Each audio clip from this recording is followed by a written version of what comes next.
Welcome back to the Gruber Morning Show. I'm Pete Gruber. And I'm Zane Courtney. And we're here to entertain you with electric vehicle and alternative energy stuff today. Got lots of it. We might as well start with that picture that's on the green screen behind us. This was a nice picture. house. You described it as a shack in the pre-show. There's no shack here. It's very nice. Well, you see the orange terracotta building there? I do. The guy bought it as basically a shack. It's about 150 feet from the Pacific Ocean at Crystal Beach. Nice. So the ocean is within walking distance. You know, within about a minute you can have sand between your toes. And so I asked him, he's sitting there, I don't know, let me move out of the way. Yeah, he's sitting there drinking a beer, you all right? And so I said, hey, you know, we started chatting, and he told me he bought the place for $1.8 million, and it's like under 500 square feet. He bought it as a shack. He bought it as a shack, yeah, put $1 the stucco on it, and did a great job with the plants, although they may have been there when he bought it. But what amazed me is that you're into seven figures for a shack just because of location. But that's the rule in real estate. Prime real estate. Location. Location. But it is a nice lifestyle. You see, Very he's cool. sitting there shirtless, drinking a beer, just chilling. Heck of a place. And you know, around this, Crystal Beach, you've got so much to do and see. Within walking distance, again, you got Kono's, which is a great breakfast place. Been there for 30 years. We've been going there. We stay at a little hotel there. It used to be a real dive. Now they've upgraded it, but it was the cheapest thing on the beach. Pacific View Hotel. And then you've got Gordy's Tacos just down a ways there. He's also been there for 30 years. And all around there, you've got wonderful sights. You start going north, you get into La Jolla, Del Mar. You can see the seals on the beach. Just a great place for a short vacation. And then, of course, the pier. If you're into fishing, you can walk out onto Crystal Beach Pier and do some fishing off of there as well. I was just in San Diego for Christmas, and we actually went up north to go see some elephant seals up in Central Coast near Pismo Beach. Oh, okay. All right. Also a good place. But like the Del Mar area, everything like that, absolutely gorgeous too. Looks like we got some people commenting already. And it's from TikTok, no less. Good morning, TikTok from SJK Woo 9988 IU from Dallas, Texas. Dallas, Texas. Welcome. Another TikTok, Jason DeFoss from California. From California. He's saying good morning. First question. Did you see the new first responder video from ESA with Lucid? I did not. No. That's probably worth looking into. Yeah, send us a link. We'd love to see that. He also provided a link for us, so What we'll a check guy. it out after the show. Oh, okay. We can pop that into the next podcast then. Yeah, anything related to that would be interesting. Because that's big stuff. Because we're starting to see more commercial vehicles. CES just released some new larger trucks, aside from like the Tesla Semi, that are going to be more implemented in cities, that are going to be fully electric. Mm-hmm. And if you've heard anything about the school bus systems that have already been implemented, and I believe it was, I think it was Was it San Diego? It was another part of California. Mm-hmm. But there was a school district that bought several electric buses that actually had two-way power to sell electricity back to the city. Oh, it's about time. Guess how much money they were able to make selling for a year? I think was it a year? Might have been 3 months. Mm-hmm. Something like that. Less than a year. How much money do you think they made selling electricity back to the city? Tell us. $10,000. Really? Okay. $10,000 just in selling electricity back to the city. Reduces the cost of the vehicle. I mean, come on. How cool is that? Yeah. You got it. Something Wong's asking, so he did a battery test on his Model Y. It came up showing 18% battery life. Is this good or bad?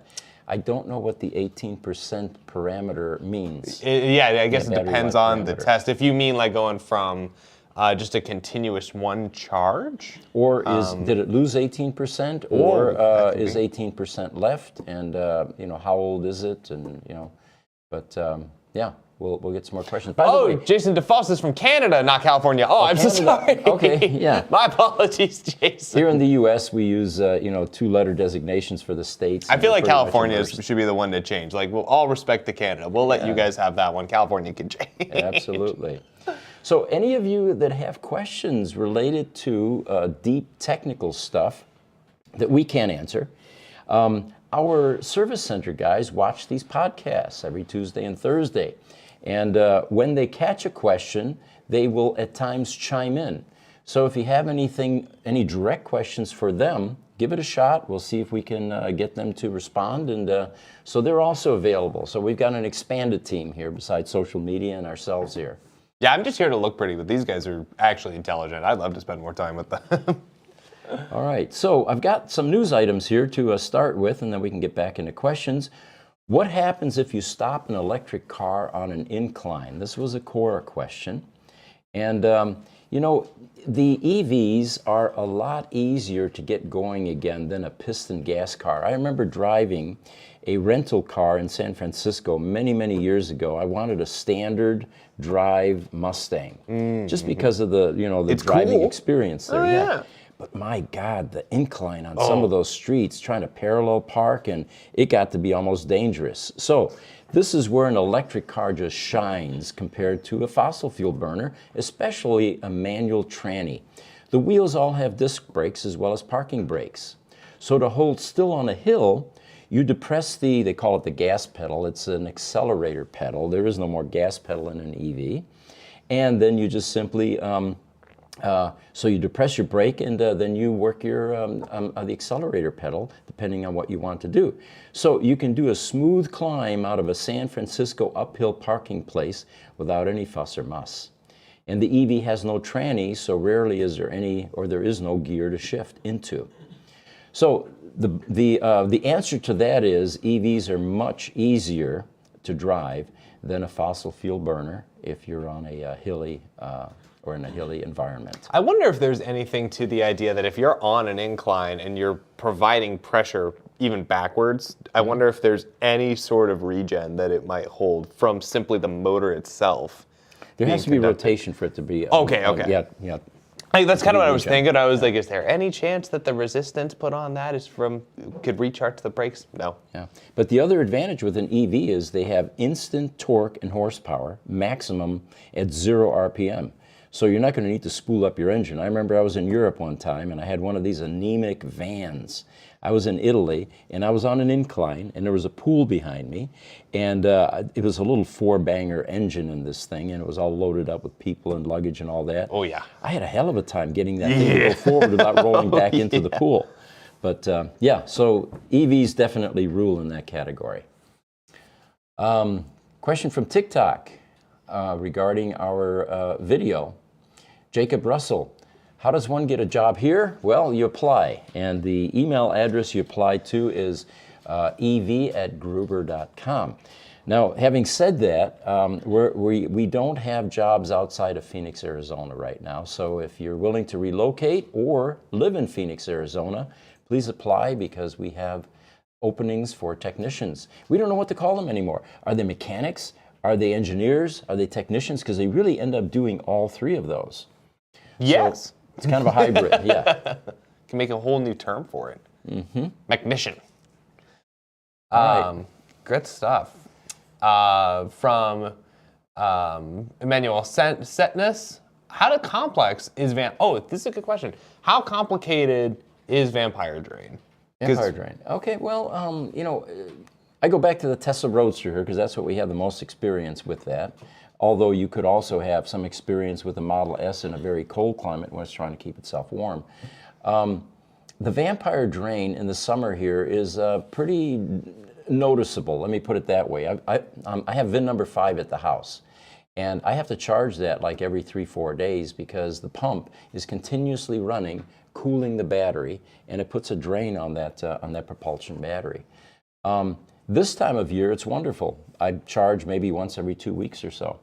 So it depends on the climate that the car is in. But Vampire Drain is definitely something that occurs with EVs. There's a lot of demand for that power, and it's not just propulsion. Mm-hmm. And there's a lot of different ways to mitigate that. There's certain features, like in Teslas, if you have Sentry Mode, a lot of people will turn that off for a while to help. That one's actually, I heard, the most significant, funny enough. Probably because you're running the cameras constantly. But yeah, little things like that. It's kind of like in your own car. It's like you don't want to leave a in-cabin light on, you know, or your headlights on. Right.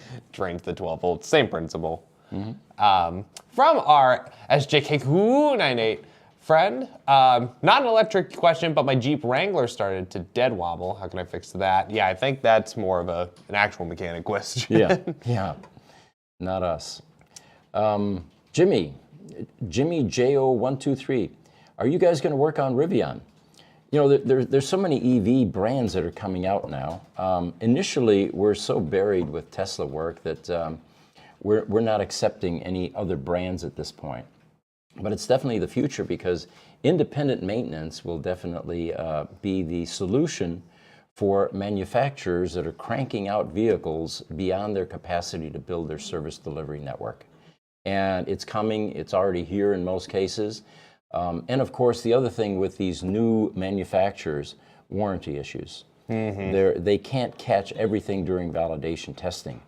The Tesla service centers were just jammed with warranty problems as they released all of their vehicles. But that's part of it. They're going to be very busy. So, one thing also, Pete. Oh, I got a little echo on my mic here. Lucid, when I was telling you the other day about the job posting, they're hiring for a manager to cover third-party shops. So there isn't any information out yet on how to become an authorized Lucid shop, but it seems like some of these new manufacturers, EV manufacturers, are going to be using third-party shops. Ain't that something? Like a little collaboration? Because they have Tesla's to, been though, right? really cool. Oh, yeah. Yeah, no, it's cool. But it's cool that they recognize that because I feel like OEMs were never really about that. I don't know what the full history of that really is. That would be cool to look into. So, someone like Ford, like what was it like in the 50s to have an independent repair shop, as it was kind of up and coming? Well, the thing with Ford, go ahead, Pete. They kind of cheated though. I mean, they set up dealerships. And No, the dealers that's right. handle service, Right. So they were immune from And those they problems. have those dealerships still, right? So very they'll be much able to so, yeah. It'll be easier to convert those to EVs than Lucid has to build all new everything, right? Good point. I've heard it's kind of the opposite, where it's like a lot of these EV startups are having to use ICE vehicle manufacturing plants, or formerly, like Rivian with a Mitsubishi plant. But it's in some cases it's actually harder to make that specifically for EVs, just because the weights of things are different, the construction's a little bit different.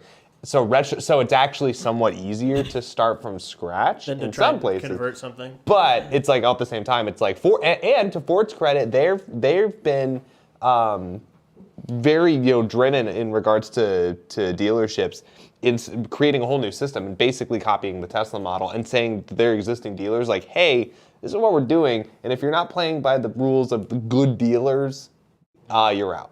And I appreciate that. Ford's actually doing well. They got a lot of cars, a lot of EVs on the road. They got the Lightning and the Mach-E. Yeah, they're killing it with that. It's been fascinating. And it's funny, there was another story that came out with Lincoln dealers that had kind of a similar issue where it's like you've got just a couple of these independent Lincoln dealers that aren't really doing anything, and Ford's just like, we can buy you out if you want, or not. Hey, they give them the option, but. And in fact, speaking of Rivian, there's a service center literally right up the road from us. So hopefully we'll get to interact with them more often. 2 miles away. Little collaboration. That'd be cool. They're really nice people. I went to stop in, a few months ago, and they were just like the coolest people. Let us tour around a bit, and yeah, super cool people. Yeah, this whole new EV space is brand new, and the myopic, short-sighted, competitive issues have not yet crept into it. There's a lot of collaboration, which is great. Let me read that thing I read to you this morning because it applies. And Zane, you can get a kick out of this too. We got a comment on one of our old videos. Sorry, I haven't been putting my camera on. There you are. So let me read this to you guys. So it says, this is a comment from our old video. It says, so basically, you need a computer science degree, an electrician's apprenticeship, to be strong enough to torque off the locks. I'm not sure what that means. Yeah, pretty much. And then it says, that's about 8 years of education plus being in decent shape. The pay better be close to $200,000 per year because that's basically a doctor's education length. I see major problems ahead for the electric vehicle industry.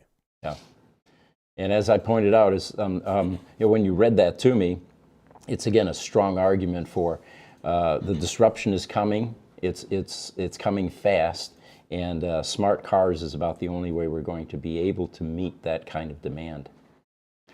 One of our videos, actually, we've got one that the Mechanic of the Future video that's out on our YouTube channel, And interesting stat there was that there's 780,000 mechanics in the United States that are used to wrenching, working on transmissions and exhaust systems and fuel delivery and all that.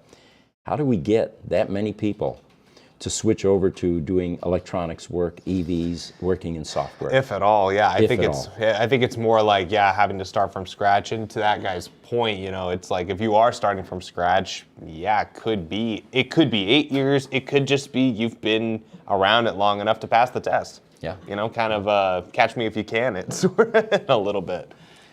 We've got a YouTube question from Exploration. Hey, he was on our last show. Welcome back. Have you guys been to Starbase, Boca Chica, Texas? And we have not, our team, but we have a collaborative partner, Jessica Kirsch, who basically lives there. She actually went there with a camper at one point, and every day you'd see her out there, looking for some sort of content. But if you're interested, check up her channel. She's definitely all over YouTube. Jessica Kirsch, Kirsh. Yep, I think she's still out there. Yeah. Good for her. From Gary Mark from Facebook. Hello from Toronto. Big fan here. On TikTok, there was a guy with a 2013 Model S making a big stink about his battery replacement. He was trying to sell that car, as far as I remember. Was he? I remember that guy. The AC condenser was draining over the BMS, and supposedly, and killed the whole system. How common is that issue for an old Model S?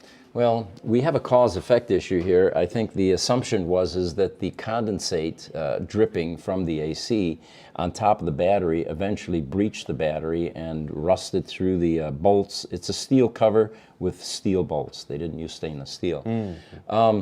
It was a huge problem, but I'm not sure. No one's really sure until we get that battery and open it up. Was it really that what caused it? Because there are other reasons that the batteries will fail. But this was a guy that was making a big stink on what platform? It was on TikTok. TikTok, okay. I can understand why they would be angry, especially if they were led to believe that it was the condensate problem. It seems like that's a manufacturing defect. And we've talked about before how certain EVs do have a lot of condensation. And in fact, in some parking garages, that they actually stopped people from parking their EVs in there because of the amount of water that was coming out of them, which is kind of insane to me. I didn't realize they caused that much condensation. Humid environment, sure. I mean, before an AC unit can cool, it has to remove moisture. So it does that extremely well, and you get a lot of water typically. Got a question here. Will an electric-powered VTOL airliner, vertical takeoff and landing, for inner-city transport be feasible?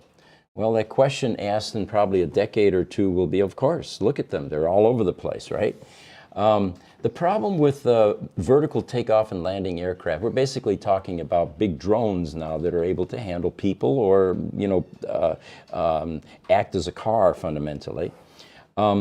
Is the weight, the battery weight. The amount of batteries that you would need are much heavier than the weight of an equivalent amount of jet fuel. And that's fundamentally why planes are still using fossil fuel burning jet fuel or whatever else they're using. And there's also a case to be made for hydrogen powered planes because of that reason, where they have the space, they're larger vehicles, so they have the space to store more hydrogen to get them from place to place. And it's a lot more efficient that way. So we could see more hydrogen-powered jets in our lifetime, I bet. From Jason DeFoss in Canada, from a first responder perspective, this is kind of going back to that first responder EVs. Interacting with EVs, is there a rapid drain to reduce the state of charge? Like that's a good concern. You don't want to have a fire truck that's can only charge to, say, 80% over its lifetime. But that'll be a good question to find out, I think, as we continue to incorporate electric vehicles into these first responder fleets. Well, we had a fireman here about 3-4 weeks ago or so with the Hall of Flame here locally, which is the world's largest fire truck museum, by the way. Well worth seeing if you come to Phoenix, if you're into this. But he was mentioning that fire trucks, a lot of fire departments are now intrigued by the notion of EV fire trucks. And he said the first problem that they're trying to solve is, what if you've had a fire and you suddenly get another fire, and you don't have enough time to recharge your batteries. Right. You've just idled the equipment that is going to put out those fires. So until we get to a point, I think, where charging times get substantially reduced, which we're headed that way, at this point, it looks like that could be a liability for a first responder type operation. I'm telling you, if we have, I'm assuming, this could happen in specifically city areas. Inductive charging in the streets. Keep it on the charger, that way you have no power loss. So that are we thing saying, will just keep going. So are we saying that fire hydrants now are actually becoming electrical connections instead of water? Or both, Yeah. in this case. How cool would that be? Well, on the topic of first responders in EVs, we actually have a fire truck that was posted on Reddit earlier today, showing the LAPD or LAFD's first electric fire truck. And we got Like a fully electric, huh? Yeah. Hey, So can we show that? It's got a BMW engine in it for backup. Okay. Backup alone. So It's basically an angrier i3. basically, yeah. What's the image number? FT1, FT2, and FT3 for the pictures here. But I'm gonna pull it up here. While you guys are pulling it up on YouTube, Seeker Poppy. Hi, Pete. This is your cousin from Australia. Stay safe and keep up the good work. Whoa! I have cousins in Australia. My family history is kind of interesting. Oh, very cool. During World War II, they scattered. They were in a very dangerous place for Germans at that time in the Ukraine. And of course, as Germany went to war with Russia, that was a lethal place to be. So they scattered, and I have cousins in Canada, U.S. of course, Australia, and still some in Europe, and still some in Russia.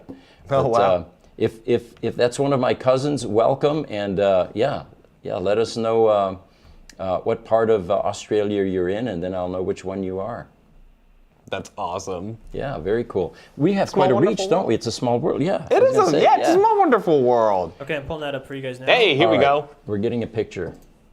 There we go. Sweet. Look at that.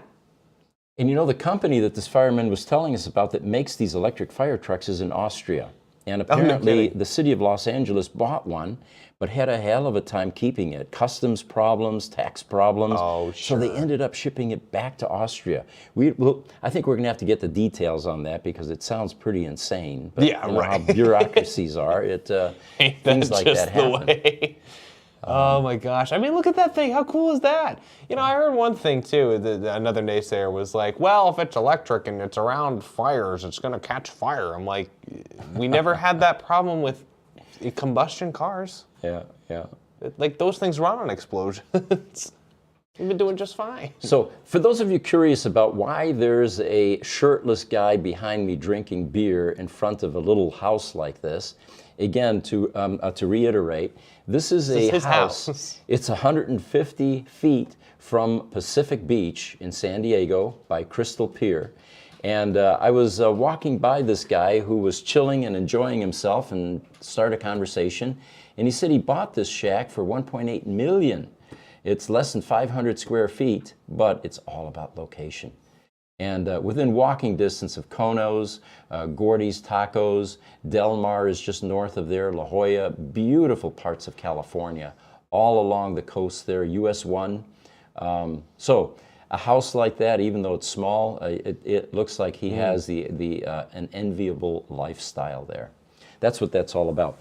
Another question that came up was, what could be a major cause of an electric car suddenly stopping, even though it has a full battery charge and everything else seems fine with it? Well, this is something that I found out from Lucid a few weeks ago. Apparently, they have problems with the cars just simply stopping on the freeway, not brake type stopping, but losing power, and they have to pull off onto the exit ramp and then, start things up again. The problem, it turns out, is the Prindle stalk is sometimes confused with the windshield wiper stalk, and it usually happens during heavy rains when they think they're controlling the windshield wipers and they throw the car in neutral, removing propulsion power. So then the owners report loss of power while driving, and of course it becomes a warranty issue and all that. Which is that's still one of the funniest stories to me because I'm like, there's gotta be a spot on the dash somewhere that will tell you you're in neutral. Yeah.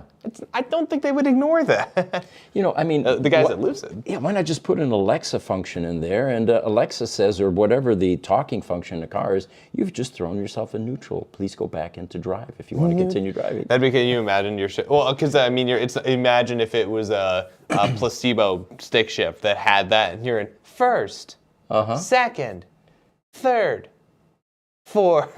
Right. Just like, shut up. Question there from YouTube. Man Ketnas, can Tesla push firmware updates over the cellular network? Over LTE? Maybe. Yeah, it's because you can have wireless in Teslas. That's a part of their subscription service, I'm pretty sure. Isn't that what it already is? Yeah, that's what I thought. Because you don't have to have Wi-Fi to. Well, no, yeah, that's what it already. You guys all do the 4G updates in the cars, right? I believe they do. It's with the Roadsters that they lost connectivity because it was a 2G system, and that's, of course, been dead Right. And now it's gone. all across the world, except Russia. I think they still use 2G. Hey. I'm pretty sure it's all through 4G right now, through the older version of 4G. Cool. All right, so Real quick, Pete, sorry, I want to interrupt you real quick. Let me pull my audience view up. I'm going to show the audience that we are currently on Spotify now. Yes! Oh, okay, there So we we're are. gonna remind you guys a couple times throughout the show here, but we have made it onto Spotify. We got approved. And you Magnificent. can actually also watch video. So it'll be audio only if you want to do audio only, but there's also video. And we No have way! about the last 15 or so episodes on here, and we'll be adding Sweet. more. And then we'll also be getting on Apple Podcasts here pretty soon as well. Awesome. You guys are amazing. I You just guys found are out which freaking cousin it best. is. It's my cousin in Hobart, Tasmania. My oldest Australian cousin. I have a few there. Hey! And his name is Peter. That's right. Keep it in the family. Peter Humma. Welcome, and it's good seeing that you're able to watch our podcast. And now you can do it on Spotify too. I'm still psyched about that. You know, the interesting thing about Peter was we both lived in Rosenheim, or just outside there, during the same time. He was, I think, a couple years older than I was, and they emigrated to Australia before we left. We left a little while later. But yeah, it's the Bavarian culture is definitely in our blood. All right. Cool. So I've got another news item here. This was a fatal crash in Palm Beach. Lucid was involved, and it was right around New Year's. You know, the thing that's noteworthy about this particular crash, and which gives EVs such a bad name, was the car apparently was speeding, was going way too fast for the street, and actually ended up hitting a palm tree, snapping it in half, so the palm tree was gone, but then it hit a concrete wall. Ooh. And once that happened, it hit it with enough force where the battery caught fire, the main propulsion battery, and the occupants could not get out of the car. Again, one of those tragic things that makes the headlines. One of the witnesses there, or the observers, said the fire was going 30 feet in the air. So this is one of the downsides of lithium-ion batteries. It happens, and hopefully we will have technology soon that will get rid of this kind of fire risk. It also shows something, because you hear a story like this and you might think it's common. The fact that they make a story about it at all shows that it's not as common as you think. I mean, this is a particular case where they were speeding, so it was driver error. But you know, in regards to other EVs, I mean, the Model Y and the Rivian R1T are the highest rated safe vehicles in 2022. Mm-hmm. So You know, it's not an EV problem. Yeah, and then there are other, you know, accidents that you just say, it didn't catch on fire. Do you remember the car that dropped over 250 feet into rocks? Yeah, right. And no fire. You know, granted there was water, but the issue with lithium ion, it's not an extinguishable fire, even though it was water. Yeah. So yeah, it doesn't, and it's an aberration, it's an abnormality, and it certainly is not indicative of the standard problems that you have with EVs. And it still provides a great opportunity for the engineers to take that situation and say, you know, we can learn from this. And it's still tragic, and our thoughts and prayers are with everybody involved. But it goes to show that, hey, there's still room for improvement even now, and you know, there's still more to look forward to. Yeah. From YouTube, Real Gamer. Real gamer. Can a long-range battery pack for a 2020 Tesla Model 3 last 200,000 miles? Love the show, by the way. Appreciate the content, and I'm sure the best is yet to come. Yeah, we're having fun with this show, and you're right. The best is yet to come. We keep on hitting other platforms. We just got the Spotify, but there's no stopping us now. And we've got guests that we're planning on bringing into these in the future, and we continue to improve production quality. The social media team is just awesome. You can't see them, but they're over here on our left, and once in a while they chime in. But they are an awesome team. So the question is, can the car last 200,000 miles? Yes, absolutely. Oh, yeah. The vehicle itself, except for some interior wear, what someone had pointed out, you can always replace seats and leather and carpet and that type of thing. But EVs definitely have a much longer lifespan than an ICE vehicle because there's so fewer moving parts. Now, one of the ways to take care of your battery is, stay away from the extremes. Don't take it down to 10 miles or do full charging. Superchargers are definitely take a toll on the batteries. They're convenient. On a trip, knock yourself out. But if you live in an apartment and have no way to charge, don't go to that supercharger every single day. It's not going to make your battery very happy.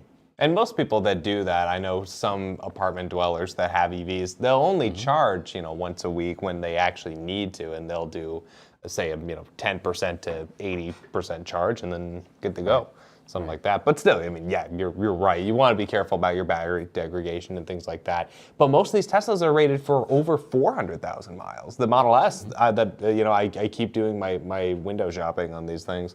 And all the components in there are rated for 400,000 miles. We were talking like a few minutes ago, at the beginning of the show, about some of the warranties on these cars. And I was watching a Scotty Kilmer video. Big love for Scotty Kilmer. We're big fans of his. But he was pointing out how a lot of these automakers are making components that are supposed to wear out exactly when the warranty ends. That's one of the oldest tricks in the book. Nobody's surprised that they do that. But for the most part, aside from some of the wear and tear on these Teslas, you'll see some things like some software issues that they've just put an OTA update for. If they're counting that as a repair, then they have a lot of repairs, but nothing hardware-based tends to go particularly wrong unless it's like significantly bad. So it's kind of funny how, especially on these Model S's, you can go 400,000 miles pretty easily. I've always been puzzled by this planned obsolescence strategy of, building in a failure. Just past warranty. That's pretty risky when you think about it. What if it happens 2 weeks before the warranty expired? Because a lot of them do. Yeah. But anyway, do you think it's possible? This is from YouTube, Man Ketnes. Do you think it's still possible to repair newer types of Tesla batteries with that new foam? Especially with structural battery packs. That's gonna be fun. We have not had an opportunity to do our magic and reverse engineering on one of those battery packs. And, until we do, the jury's out at this point. I can't tell you. This is the type of thing, though, that our company does best, which is solve these kinds of engineering challenges. On the flip side, the guys making this stuff have engineering challenges. We have it on the tail end. Exactly. Which is how to figure out how to maintain it and keep it running. Turns out YouTube, Man Ketnes also says they still have 2G here in Germany. I'm disappointed. Get rid of it. It's an option. It's there. I don't know if it's a good option, but it's an option. All right, so I got another news item here. Always the innovator, this article says. Elon Musk claims that the idea of megacasting came to him one day when he was considering a die-cast toy car on his desk. Very much like our Model S here, or the Tesla Roadster, the new one. Can you guys pop up that picture of that GigaPress? Can you believe this guy's responsible for making a Model Y cast in 34 seconds? Yep. I was just listening to Monroe and Associates about that. We thought it was 40. 34 seconds, they can print the actual body out. So, the idea of using die-cast parts in the construction of motor vehicles is not new. The alternative to that is machining something, which of course gets extremely expensive. You start with a chunk of billet aluminum and then you whittle away everything that you don't want. A lot of machining and very expensive. So what is new, however, with this die casting of automotive parts, large parts, is the scale or the size of the casting. They say imagine 3 castings spanning the entire underbody of a vehicle, for example. Infinitely cheaper than welding and machining and fabricating to make that part. The company that Tesla has selected is an Italian company in Brescia, which has been working on a gigapress since 2017. It's a company called IDRA, and they were focused on the potential of making lightweight structural megacasting for electric vehicle applications. They had some vision and foresight. They saw that this massive wave of new vehicles is coming, apparently. Congratulations. So a typical gigapress from IDRA is 60 feet long, 24 feet wide, and 18 feet high. It's as big as a house. Yeah, and that's a house. And that monstrosity that you see up there weighs 950,000 pounds. That's almost 1 million pounds. Yeah. It has there's some other specs here. It has a rated clamping force of 6,000 metric tons. Now, what this allows is Tesla or any auto manufacturer, Volvo apparently is also investing in this type of equipment. It allows them to produce, the entire frame, for example, in 2 halves, which in the Cybertruck is in the works or in the plans. It can be produced quicker. It reduces the weight of the car. All win-wins. So the automakers are all on board with this.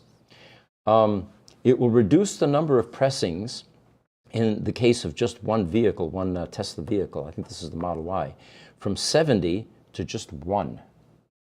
And the other cool thing about this is the way this works is they take molten aluminum, they inject it into the, I have my specs here and it looks like I lost that. There it is. To produce a rear megacasting for a Model Y, it is a 180-pound shot of molten aluminum injected into a cold chamber, the casting mold, at a velocity of 22 miles an hour. I mean, if you're standing by that, you can barely see a blur going by you. Yeah. And then a cycle time of about 80 to 90 seconds, and out comes a casting. They can produce 1,000 of these per day with just this one machine. How many facilities actually have gigapresses? There's Giga Texas, right? I think they have a gigapress. That's where they're being installed right now. Yes. And then there's one in Shanghai, I believe. I'm not sure. That'd be insane if they. I think that's like how they got the 4-second number from the pressing. But there's not too many of these things. There's not too many. They're making more. Yeah, Tesla is actually also using the other robots, the KUKA robots. I think we showed those in the last podcast. So combined with this, and then the humanoid robots in factories, it looks like the level of automation is rapidly beginning to increase. And what I find interesting is that the mature auto manufacturers, who you would think that Tesla would be attempting to model and learn from, are following Tesla's lead, like Volvo with this large die casting. So again, hats off to Tesla for being market leaders and having vision and boldly, trying new things. To boldly flee where no one has gone before. I've heard that before. From Outback EV Hunter on YouTube, welcome back. Great to see you great to be here from Central Australia again. We have a winery here. It's the first commercial site using vehicle-to-grid and a new Nissan Leaf. It's got solar, 3-phase power, and a vehicle-to-grid unit. Yeah. No Tesla that is against using vehicle-to-grid due to warranty. But what's the chance that they would, or some third party, would come along to allow reverse current flow in DC charge mode with older models that are now out of warranty. So that's a good idea, using these out of warranty batteries. They're thinking, hey, we're not going to throw them in a battery graveyard, and maybe they won't go to redwood materials. What else can we do with them? Rivian's kind of doing a similar thing where they're taking all their old batteries and they're going to start putting them in essentially desert houses where they can siphon all that power and make giant grids. This is another version of that. What is amazing to me is that actually one of the legacy auto manufacturers, Ford, what have they been around? Over 100 years, right? Actually has a leg up on Tesla with their F-150 Lightning. It's not V2G, vehicle to grid or to the utility. But it is vehicle to home. To house, yeah, or home. And this was proven during the hurricane seasons that we just recently had, where there were people that had a Ford F-150 Lightning in their home, were able to plug in their freezers and their life support, basically, some heaters. And one of them, I think, ran for over 3 days to handle a power outage because of Hurricane Ian, I think it was. So the question, the original question was, is Tesla going to jump on board? I don't think they can avoid it. Tesla had the opportunity to put V2G in the Roadster because the clone or the model test mule for the Roadster was the AC Propulsion Systems T0, which had V2G. It had bidirectional. Oh, I did not know that. I didn't know it had bidirectional. It was way ahead of its time. It also had regen braking, which of course they did copy and put into the Roadsters. So yeah, I think it's just a question of time. They're not going to be able to avoid it. Bill Wood, TikTok, how many moving parts on a Tesla? The statistic that I keep hearing is 2,000 parts in an ICE vehicle, 18 to 20 in an EV. Something like that. Yeah, I mean, it's substantially less.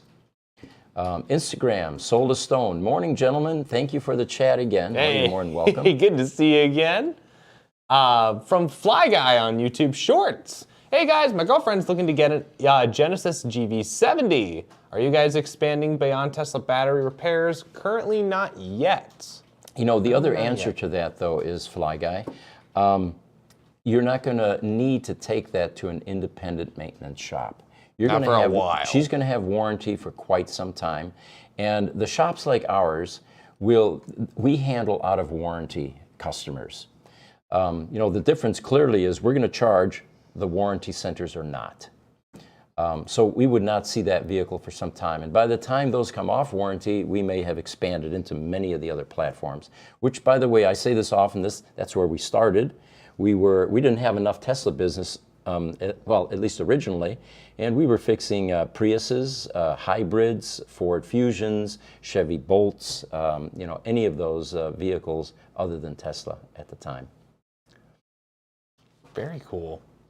We got another YouTube comment from Mankitness. Will we see chip tuning on a Tesla to get more power if needed, or can we expect something like what's the EV equivalent of tuned engines? This has been a really fun thing to think about. It is. But I can't imagine the manufacturers are going to give you those options because of liability That's going to be issues. third party. It's going to be Independent. some guy coming along and being like, hey, I got this new board. Right. It overwrites the whatever, so you can still have your Tesla OS. I mean, I've been saying it for a long time. The future of EVs, since they're going to just be computers on wheels, are more independent operating systems. And we're already seeing that. Actually, Cindy Monroe had mentioned that at CES. That there are more operating systems that are coming out.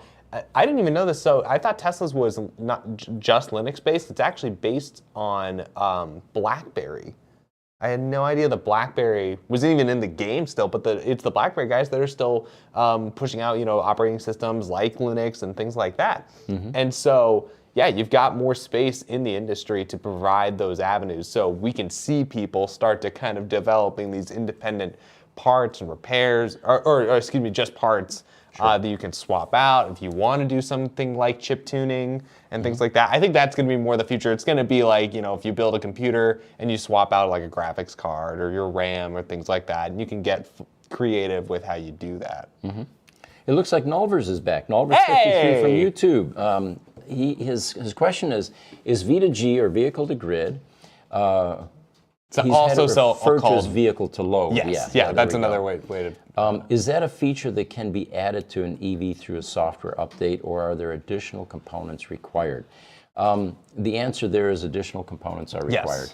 required. The simplest way of making it just one path would be to use a diode in a DC circuit. A diode will only let current pass one way. In order to have it pass both ways, you eliminate the diode and you suddenly, have a bidirectional path. But it does require software. It requires monitoring the voltages. It requires sensing whether the voltages are synchronized. There's a whole host of additional technology that is required to do V to G properly. I wonder if that means that they're either going to need to be beefier internal computers, or that they'll have a separate computer almost exclusively for that. It could be written right into the firmware because the computers in the EVs are complex and elaborate. It's not much different than your desktop computer. You simply get different applications to run on that, but the hardware remains the same. Very cool. So here's an interesting stat that I came across this week. This whole 0 to 60 time, right? All of these manufacturers are attempting to come up with the best 0 to 60s to make themselves more memorable. Lucid now, for example, has one of the fastest sedans on the planet, and that is the Sapphire. The Sapphire does a 0 to 60 in 1.89 seconds. Of course, this guy, when it comes out, without the thrusters was 1.99. Now, with thrusters, there aren't any stats yet. It's probably blackout speeds with a lot of G-forces, and they won't be fit for human I was about to consumption. say, like, you're going to need to... But let me give you a Wear a perspective helmet. on this. The 0 to 60 times now, 0 to 60 in the 3-second range was really unheard of with internal combustion engine cars, unless you put Mickey Thompson slicks on the back of your car, turbocharged blowers on it, all that, and you could get up into the 1,000 horsepower plus range. You're just making a dragster. But yeah. So how does 3-second 0 to 60 times relate to other G-forces exerted on humans? And what I was fascinated with is it's the equivalent of a free fall. You jump out of a building and you're going to hit 0 to 60 in 3 seconds. So when you're driving that car that has an insane acceleration capability, it's pretty much like dropping yourself off of a horizontal cliff. I got to go skydiving a couple of years ago. That was very cool. Would do again. But it's insane to me, like how, because you're going in a plane that's going, I think, 140 miles an something hour, like that. 170. And by the time you're up there and you jump out, you just feel like you're moving. You don't realize that you're going over 60 miles an hour just fall. It's unreal. I took the class when I went skydiving on my 40th birthday. I decided I wanted to do that. So I jumped on my Ninja 600, middle of summer, it's hotter than heck, drove about 60 miles out to a place west of here, and took a 4-hour class because I didn't want to be coupled to some dude. Oh, there you go. I wanted the singular wow, experience. okay, right? wow. I went tandem. You did the whole thing. So I had this big, pack strapped on my back. I think the thing weighed just under 100 pounds or something. And the jump master, now what I had to do was, there was an open door on the side of this biplane. We were up, I went up to 10,000 feet. I had 2 options, 6,000 and 10,000. Yeah, you got to go 10. And now my task was to climb out onto the wing and hang off the strut. Oh, All okay. right? With a head wind of about 140 miles an hour. So every bone in your body is saying, this is not a good idea. This is not something you want to do. So it took enormous amounts of self-discipline to get myself out on that wing and hang off that strut. And then you have thoughts like, do I really want to do this? But yet, what are my other options? And there are none, there. because I've got a 140 mile an hour headwind, a heavy pack, and there's no way I'm going to be able to clamber back up into that plane. Nope. So now the next thing was, the jump master was going to give me a thumbs up if it was time for me to let go. All right. So he finally gives me that thumbs up, which I was dreading at that point because I'm thinking this is insane. And as soon as he gave me that thumbs up, I tried to unclench my wrists, and every bone in my body said, no, we're not doing this. Oh, no. So it's like, and then I thought, well, what are the other options? They can't land with me hanging off of this wing because I'm going to be scraping the tarmac. So finally, I mustered enough insanity Yes. to open up my hands, and then dropped about 100 feet or so before an automatic static line released my chute. Oh my gosh. Because the first time you jump, Wow. they don't know if you're going to black out. They don't know if you're going to be able to have the presence of mind to pull your own chute, right? We got this guy through 1 4-hour class. Yeah. We're going to see what happens. So I free fell for about maybe 80 or 100 feet or so and got that thrill. But then from there, it was easy going. You know, you got these little pull things, and you kind of steer. And the guy I jumped with let me do the whole, Yeah, and they give you a two-way radio, so they're talking to you at the time. Oh, that's telling cool. you, all right, go left, go right, you know, or watch out for that saguaro cactus. You know. But I definitely recommend it, by the way. If you want to push yourself to the limits, skydiving, at least That'll once, do is it. definitely something to That do. will do it. My You guys, coworker we're goes at sky. 55 minutes. Man, time All flies right. by. Flies by. Hey, how about that? I got a coworker who does skydiving constantly, so. All right, Chris get a kick Barker out of from that. YouTube. I have a 2018 Model 3, 8,000 miles. Do I need to replace the 12-volt battery soon? You know, the batteries in these EVs last about, in Phoenix at least with the extreme heat, about a year and a half, 2 years. Yeah. The reason they don't last as long in an EV as they do in an ICE vehicle is in an ICE vehicle, your battery goes to sleep after it starts the car because the alternator takes over and provides the 12 volts, charges the battery. In an EV, that 12-volt battery works 24/7. You've got computers that need to stay live. You've got locks. You've got security systems. You've got, you know, cameras. So they get a bit more of a workout. The simple answer to that is wait until you get alerts, and you have plenty of time from alert 1 to when you finally change it. And we're talking about weeks before you have to change it. Yeah, that's not so bad. You know, I do think about how it's kind of funny that they still have, well, we've talked about how kind of funny it is that they still have the 12-volt system, and I think that's a good thing, because that way you have something that you can swap in and out, and so on and so forth. But So, from Mighty Ford Ranger, he says, how old are these parts that you're working on? Seems like Teslas have a longevity problem. There are initial design problems with any new product. And we were just talking about this with a customer this morning. He said, why does my door handles keep failing on my Model S? I said, well, because it's an over-engineered part, but it's cool. The engineers originally went to Elon and said, Elon, this is not going to be an easy task. It's full of micro switches. You've got weather conditions. It's going to get hit with water. You've got all these moving parts, right? And but Elon, being Elon, said, I want presenting door handles. He wanted that sensation of walking up to a car, having it present. There's almost a communication that takes place at that point. And of course, the aerodynamics. You know, I know it's small, but door handles sticking out the sides of your car do put some drag on the car. the rear view mirrors are next. Yeah, those are going away too. But to make a long story short, there are certain parts in a Tesla or in any new EV that are going to have a higher failure rate. And they'll continue to improve the parts. The window regulators on the Teslas, for example, is another problem. Same customer, by the way, he says, I bought your aluminum ferrules, took out that plastic version, and the thing's working just fine now for some time. Yeah. Nice. But, so, okay, generally, the question is, do Teslas have longevity problems? Not really. There's so many fewer moving parts. I would, pitting a EV up against an ICE vehicle, you're going to have a lot more problems with an ICE vehicle or a fossil fuel burner than an EV. It's kind of ironic because as you were saying, like there are certain moving parts in Teslas that are unique to Teslas, like the presenting door handles. But you're that compared to something else under the hood of an ICE vehicle, that has to constantly move back and forth. Yeah, Looks like we got a TikTok question all the way from Denmark. Hey! Welcome. Yeah, it's Fleming. Price for a new battery pack for Model 3 long range from 2019. I don't know what that is because I explain this often. We don't see a lot of later model under warranty Teslas unless they want aftermarket stuff installed, or it's a salvage car that can't have warranty. So I don't know what that is, but I would venture to say that it's probably comparable to the Tesla Model S battery replacement packs, which are around $20,000 to $22,000. Especially for a long range, like he described.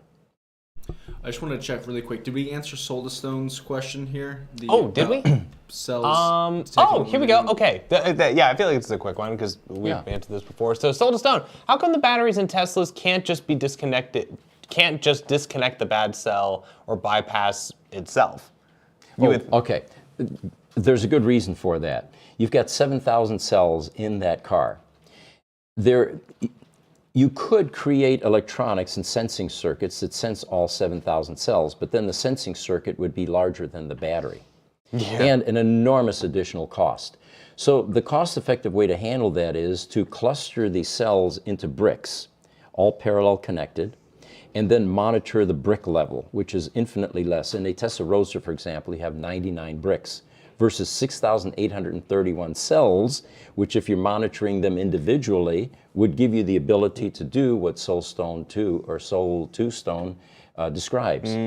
It's just a cost problem. The future, I think the packs will be larger, and we will have sensing circuits going to each brick, basically, or collection of cells. Or if we go to solid state, then... Yeah, or we won't even have a collection of cells. Oh my gosh. Well, thank you, Jason. Thanks, fellas, for sharing your knowledge, and thank you for joining us. I think we're about to wrap up. Yeah, I think we are. So thank you all so much for sending us your questions. It's always fun to get to talk to you guys. It's been a great show. Thank you all. By the way, one change that we did make in this episode was to encourage those of you that have questions directly for our service center to ask them. Those guys, it turns out, I found out this morning, watch our podcast. And they're able to chime in at times. We'll eventually, with our social media gurus here, have the ability to do something direct where they'll have a computer over there, they see questions, and they can actually chime in from the service center. How cool. And have a camera over there. That doesn't seem to be too hard either. That would be very cool. But our goal is to make it collaborative, to provide maximum, the best information for our audience, and keep you guys in tune with what's going on in the EV space. And don't forget about Spotify. I'm going to pull that up one more time. Spotify. Hey, I'm not going to forget about Spotify. I'm still so psyched about that. How cool is that? We are live on Spotify. And the other thing, if you want to review any of these podcasts, Jesse and team does a very good job of putting date and time stamps on the actual podcast. Oh, so nice. If there's a particular subject that you want more clarification on, now you can actually go to that podcast video on our YouTube channel and see just the portion that you were interested in. Again, an improvement in our production quality. Keep on keeping on. Yeah. Well, today is Tuesday, so we'll have another podcast in 2 days, Thursday at 8:30 a.m. And again, we really appreciate you guys joining us. It's a lot of fun for us, and I hope it's as much fun for you. Yes, Thank you. 8:30 a.m. Mountain Standard Time for everybody watching that might be out of state or out of country. 8:30 a.m. Mountain Standard Time. And we love to get to see you guys on Thursday. We'll see you then. Thanks for joining us.